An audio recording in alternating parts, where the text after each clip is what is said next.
The Italian Wine Podcast is the community-driven platform for Italian wine geeks around the world. Support the show by donating at ItalianWinepodcast.com. Donate €5 or more and we'll send you a copy of our latest book, My Italian Grape Geek Journal, absolutely free. To get your free copy of My Italian Grape Geek Journal, click support us at ItalianWinepodcast.com or wherever you get your pods. Grazie mille.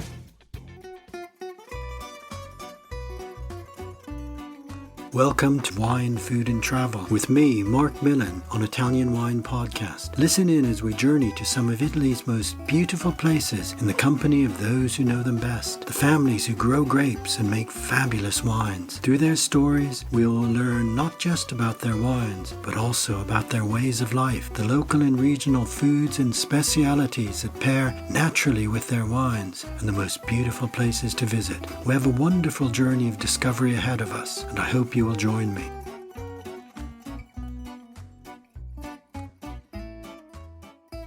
Welcome to Wine, Food and Travel with me, Marc Millon, on Italian Wine Podcast.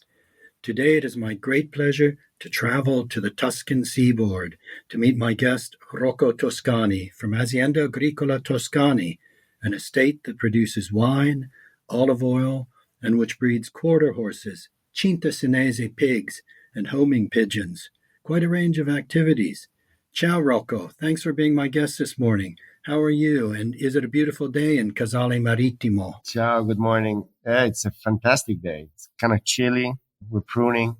But luckily, I could come inside a little bit and warm up and talk with you. Yeah, pruning's a real winter task, isn't it? Yeah, it's hard. You can't even do office work in a way because you have to concentrate so much. So it's even frustrating sometimes. Yeah, and I bet you get cold hands doing that. Oh, I get really cold hands. But the coldest is the feet. Oh, right. Feet get really cold because it's wet, it's humid. The hands work. The feet just stand there and wait. Yeah. I mean, we always think the sun is shining and it's warm in Tuscany, but winters can be quite harsh, can't they? There's some days that it gets cold with north winds, but we're getting pretty mild winters lately, especially some are starting to become very dry. So this is kind of a big problem for us. Yeah, because that winter rain's important for the vineyard to soak up, isn't it? Yeah, very important. And it's starting to, we have very hard rains for a short period, and then it stops for many months. And this is one of the years that it's doing this, and it's not really helping us. Yeah, those crazy rain bombs that just everything runs away. Rocco, I want our listeners to really have an understanding of where you are at Casale Marittimo. So can you describe where you are and give our listeners a vivid picture of your world? So Casale Marittimo is a very small town up on the hills in the province of Pisa. We are basically 4 kilometers north of Bolgheri. I imagine most of them know where Bolgheri is, a very important area of production of wine here in Tuscany, a fairly young area. We are right outside, we're neighboring to the Bolgheri area. So basically, we are 4 kilometers from the water, from the sea, at 350 meters above sea level, on the same hills as Bolgheri. So it's where we are, where it starts the Colline Metallifere. So we have very red grounds, fairly loose grounds, very cold mornings, I would say. We have the valley of Volterra in the back. So we have these north winds that bring in this very cold air during the night and the early mornings. And it's a very interesting place. I don't know if anybody has ever been to Volterra. And Volterra is a very Etruscan town. And the only place where you can see a little bit of the water from Volterra, which is kind of far away from the water, but the only area where you can see the water is exactly where the vineyard is. So it used to be a hill or a place where the sort of, let's call it the king of the town of Volterra would get buried. So we have, in this area, we have all the tombs of the kings of Volterra that would stay between the water and Volterra. So it's kind of a very unique place. It's a beautiful place. Okay, and of course those Etruscans were great wine drinkers. They had beautiful wine drinking cups, and the necropolises where they buried them had a lot of remains that showed the importance of wine culture going back thousands of years. Yeah, it's a very unique spot. My father is a photographer, and he chose this place when he was kind of a young gun. And he came over here and said that there were two places that he ever saw in his life that had the light as beautiful as here. It was California and Casale Marittimo. So he decided to buy in Casale Marittimo because of he says, the quality of the light. So that, I think, it's also something, one of the details that is very important for growing vines here. It's the fact that we are by the water, and, photosynthesis, it's a big deal in winemaking. So I think it's, the fact that there is this quality of light, and, it's a fantastic place. I would never imagine another place where I would go and live. Did you grow up there, Rocco? I was born here. I was grown up in the farm. My whole life was always I did art school in Chicago, and I did another art school in France. And every time I had like 2 days, 1 day, I would always come back home. I always did this sort of homing pigeon process. Right. My whole life, where every time I had a minute, I always come back here. So it's something that I was really tied to. And the reason why I actually got into the wine is because I was kind of scared that my father, or we weren't able to maintain the farm. My father was doing this with his own job. It was kind of his hobby. And one day I realized, I said, if I don't jump in, we're going to have to sell it or rent it.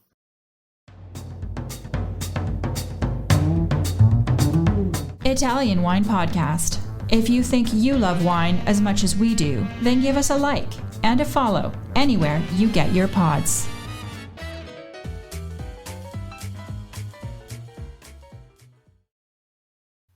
Okay, well, tell us the story of your father. He was a real visionary who believed in this area and in its potential before many others. Still is a big visionary. He used to come here in the 60s. He was an art student in Zurich, and he would come here and paint, like do aquarels. He was doing like sort of the real artist part. And he would come up here with a little motorino. And he would paint the house that he bought, then I would say 15, 20 years later. Actually, he would come here in the 50s. And then in the late 60s, he bought the first house, and he started, building slowly this beautiful place. The first thing he started was horses. He started with 2 or 3 horses, and then the thing became kind of big. And then every year he would buy a piece of land that was neighboring to him. So he never really invested in buildings in cities or studios, so he always really only invested in this place. And, for me, it's kind of a big deal to keep it going. Actually, in the 80s, he bought this place where now we have the main vineyard. He bought this field with this house that was owned by a music foundation from Austria. Stockhausen used to come here and play in the summers. He did 3 summers here playing. And basically, my father bought the place. And we got this guy that was supposed to be a big piano player, but then he started doing a lot of drugs and raising goats here in the house, and he would never leave. So he squatted the place for like 20 years or 15 years while we were owning the place, and we couldn't kick him out. When my father got the chance to kick him out, he had Angelo Gaia come and, they're friends. He came and he visited the place, and Angelo Gaia started to insist on the fact that he wanted to buy the place. My father wasn't really into the wine passion or business. And Angelo kept insisting in the fact that he said that a place like that, it would have been one of the best places to make grapes on the coast. So he kept going for a few years. And then my father, they said, you know what, if he's insisting so much on wanting this piece of land, it means that there is sort of something. So he said, you know what, I'm not going to sell you the place, but why don't you help me build the vineyard? And so it happened, and it started all in the late 90s. My father started the whole thing with wine. It was going, but not going. He had another job, so it wasn't really picking up, I would say.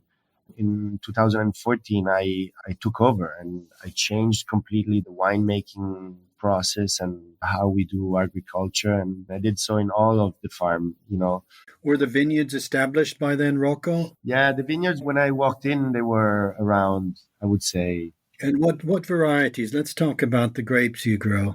So they planted Syrah, Cabernet Franc, and Petit Verdot.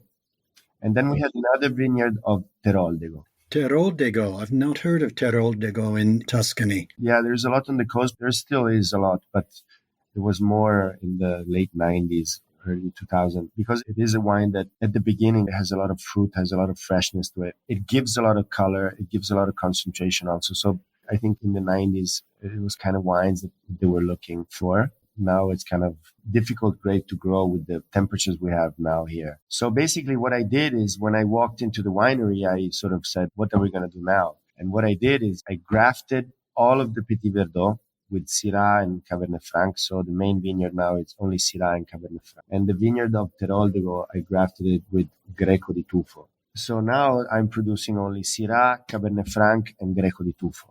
Last year, I planted another vineyard of 2 hectares of only Greco di Tufo. And I think it's a great vine, and it's planted on the area of Casale. So we have 2 hills here. On the south side, so towards Bolgheri, we have very red grounds, very loose grounds, where I have the red grapes. And on the right side, so north side, on the hill of Casale, which is a hill made of tufo, of yellow ground, I planted Greco di Tufo. I hope it's going to be a good project. It's growing great. It's starting now, and I think it's going to be a good project. What I think is really interesting for our listeners, Rocco, is that, you're explaining where you are. You're also talking about a wine culture that goes back thousands of years to the Etruscans. And yet, in this area, when your father came in the 50s, certainly in the 60s, and I'm talking about Bolgheri as well, this Tuscan seaboard wasn't an area where vines were planted. And so, in a way, that vision of your dad in California, you had a sort of a blank canvas and could really plant the varieties and make the wines that you really wanted to make. I wasn't there at the time, but my father always tells me the story that when he moved here, he would ask the local people, why isn't there any vines here? The usual answer was, oh, we're too close to the water.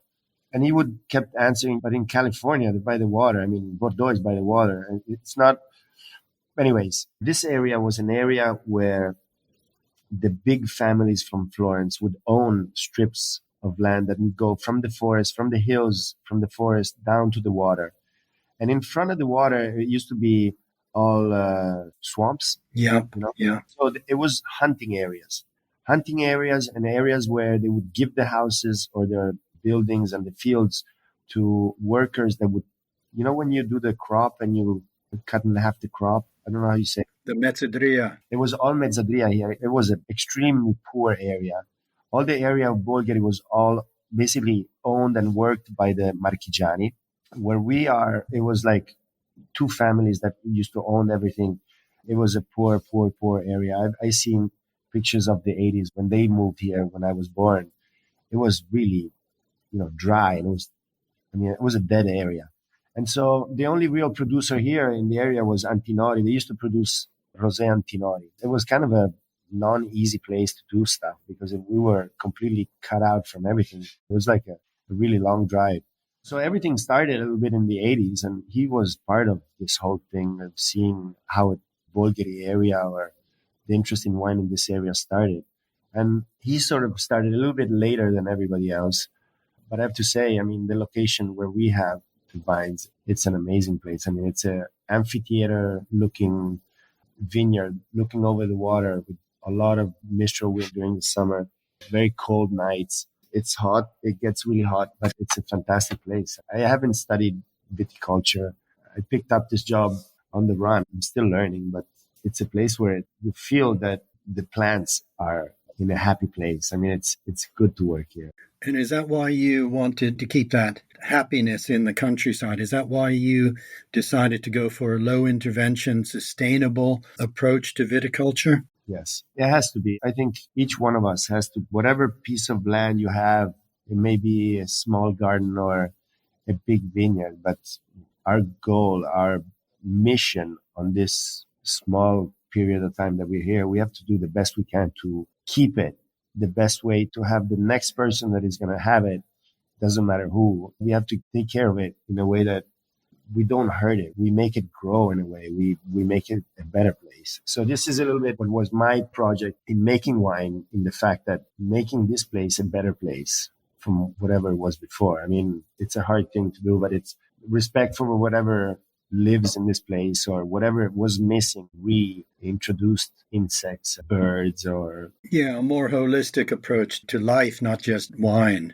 We tend to eliminate whatever we think it hurts us, but it's not like that. We need to cooperate wherever is our neighbors. And I think everything has a role. Some have a negative role and some have a positive role, but the ones that have a positive role have to be there, and also the negative ones, because most of the times the negative ones are the ones that are hunted or eaten by another positive one. I grew up in the 80s in this place, and I remember all the farmers would, they wanted to share this part. And this is something that is important, that the sharing of whatever your area is important. So what I actually did for the wines that I'm doing now is going a little bit back to what was the real feel of the area. You have to be part of your area. You can't do something... How do you say that in Italian? Voglio essere profeta in patria. Okay. In the sense that what I suffer a little bit of the Bolgheri area is that it's kind of like Bordeaux. It's something that is made ex novo in a place where we didn't have the culture of drinking the wine that way. I'm not saying that they're doing it wrong. I'm absolutely not saying this, but it's not considered something that is of the place. So what I try to do is to go back a little bit. Every Saturday morning, I open the winery and I have the old timers come in with their tanks and fill up the tanks of wine for their lunch or dinner at home. And every time they come and they always want to taste the wine. I think it's one of the most satisfactory comments is when they say, oh, this is like how we used to do it back in the days. It's not true. They didn't do it that way. But that feel, that taste, that attitude of making wine, I mean, it's what we do is it's a fantastic gesture. It's a form of art that gets people together. I mean, we do something that make people say the truth in a way. I mean, we really play with people's minds in a way. I mean, we almost produce happiness. I don't know how to explain this, but... Well, I think that should be the goal of all wines, is to make people happy. And I think that sense that you're giving of happiness for the vines, but also happiness for the people that drink the wines, is evident in the names of the wines, in the playfulness, and in the labels. So tell us a little bit about the wines, and are you involved in the labels and the artwork on them? Yeah, I do everything. Yeah, the labels, every wine has their little story, and it's a little bit of a personal thing for me.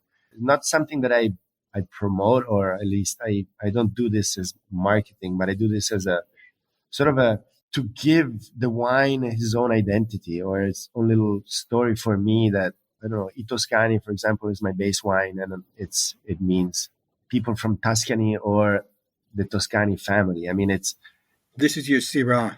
Yeah, it's a Syrah made in stainless steel.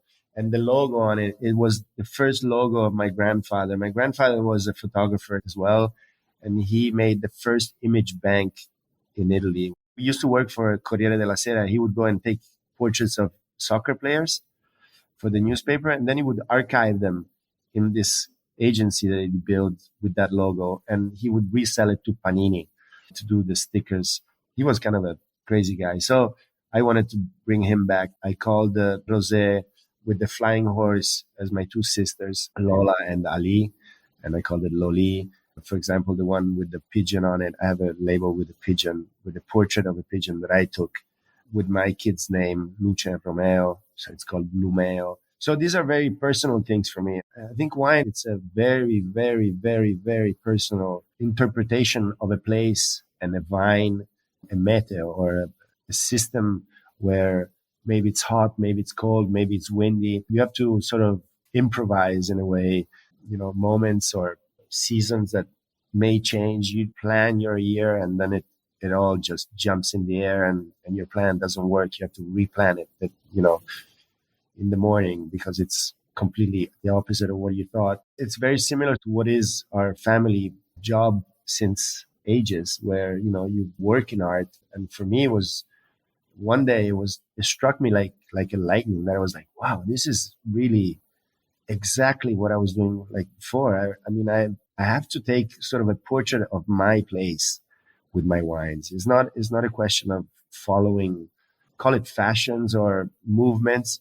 The wine here comes out this way. I mean, I can tweak it a little bit. Everyone has their own taste. Probably if my sister would take over this place, she would do a completely different thing. I mean, my father did it completely different. I did it different. And I think it's like playing an instrument. I mean, Bob Dylan doesn't play the guitar like Mark Knopfler. I mean, it's a guitar. I mean, it doesn't really.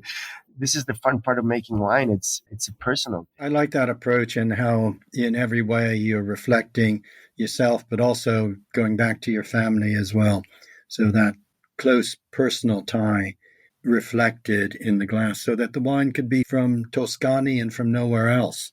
Now, you talk as well about linking to the territory. I'd like to turn to food. Is food important to you and local food, or do you feel that you're making wines that go with, you've traveled a lot with cuisines, international cuisines, and what's your relation with food and your wine? So this area, to go back to what I said before, was an area of hunting.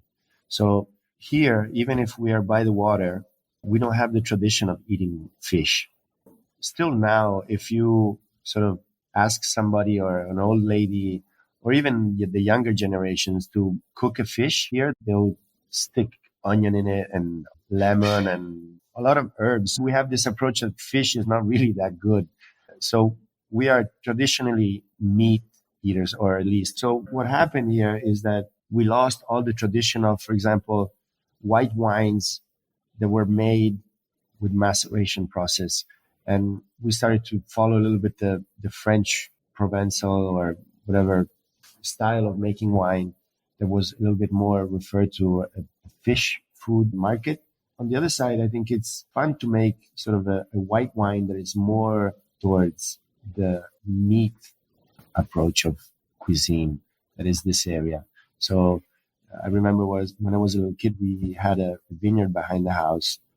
I remember we would pick the white on Saturday and the red on Sundays. And we would put the white in one tank, the red in the other tank. We would macerate them exactly the same amount of days. And then we would take out the skins, press them together. So we would have a nasty rosé from the press. This was the way that we used to do the wines with the farmers that were the neighbors next to us. So they would come and help us to make the wine. Then the next weekend, we would go and help them to make their wine. And then we would go to the next house.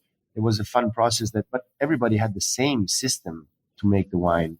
I mean, I remember when those white wines that were big and strong and that had those tannins and it was wines that you would drink during the summer, but never with fish. It was always with whatever was the food there, a lot of cinghiale, a lot of hunting stuff, or porchetta with that style of wine. I think that's the thing that I want to go back to is the fact that, what we do in this area is not something that we go look for somewhere else. It's how we grew up and how we approach this. I think also in the matter of market of wine, I think an importer, when they choose to have a winery, is because they want to take to their city or place or country a tradition of what they found somewhere else. It's, I don't know if it makes sense, but you're sort of bringing, a tradition of something. It's not just bringing bottles or you're bringing home something else. You're bringing home like a postcard. Yeah, I think that's really important. That's a very good point. And you really need to be able to convey that message, and your importers need to be able to understand what the soul of a place is. Rocco, finally, can we talk about hospitality at Toscani? You offer a number of really interesting experiences. Tell us a little bit about this. I started this project a few years back, and we have around 7 houses, very, very, very small houses. It's like for couples, I would say. Are these the former Case Coloniche from the Mezzadria? No, not at all. I mean, there is one that is bigger house, but has 2 apartments, but the houses are very small. It's kind of like those, when my father used to buy the land, there always would be like a pollaio or a pigsty or a little place where they would keep the chickens and a little horse or the donkey. And he would rebuild these houses the same size as these shacks, but like with stones, with a real roof, and really, really, really nice houses, like a small miniature Tuscan house. And then we have horses. We do trail rides. This summer, we started doing these events called Madama Rodeo, where we have like big barbecues and a lot of music and, wine and cocktails. And I think the really fun part of this job is the fact that we get people together. What we do is to have people have fun. It's important that, and it's all tied together by the wine, because that's the real thing, that when you're with a friend or two friends, you pop a bottle, and it's that kind of stuff that warms up the hearts, I would say. And it's, so I think it's more about what I want from this farm is the fact that it has to be a place when you go back home, you say, wow, I was in a place where it was really fun. It was nice. It was good looking, and it was well kept, and everything worked well. And it's something that you take home when you travel. When you go back home, you're mesmerized of whatever you saw. And it's the one thing that I want to do in this place is to make it really the cool place to be. It's coming along, but it's a lot of hard work, and it's we do, as I said, trail rides with horses, and we do dinners, and we organize we have a lot of companies that come and do dinners with their employees, and it's an experience, and I want to make it a fun experience. So that's what I basically do also, apart from all the vineyard work. That sounds amazing. It does sound fun. It sounds like a unique experience. I know how much hard work it is to give people fun, to make people happy. And I know working in a vineyard is, maybe some of the hardest work of all. It's constant through the year. Right now we're in winter, and you're in that cold vineyard pruning all those vines by hand and tying them down. And there's a lot of work to be able to give people the enjoyment. So, Rocco, I really have enjoyed talking to you today, because you've given an insight not just to a place, to Casale Marittimo, to the Tuscan seaboard in the Provincia di Pisa, just above Bolgheri, an area that wasn't known for wine, but which obviously has massive potential. And Angelo Gaia was certainly astute, as one would expect, in his observations all those years ago. And I'm really excited to hear what you're doing, and I can't wait to visit you and taste the wines and to have some fun as well. So I'm waiting for you here. Thank you for sharing your time this morning, and I know you're going to now warm yourself up doing this podcast and then get back into the vineyard, but I really appreciate it. So thank you very much. Thank you very much. Thank you. Okay, grazie, Rocco. I hope to see you soon. Ciao, thanks. Ciao. All the best. Bye. We hope you enjoyed today's episode of Wine, Food and Travel with me, Marc Millon, on Italian Wine Podcast. Please remember to like, share and subscribe right here or wherever you get your pods. Likewise, you can visit us at ItalianWinePodcast.com. Until next time, chin chin.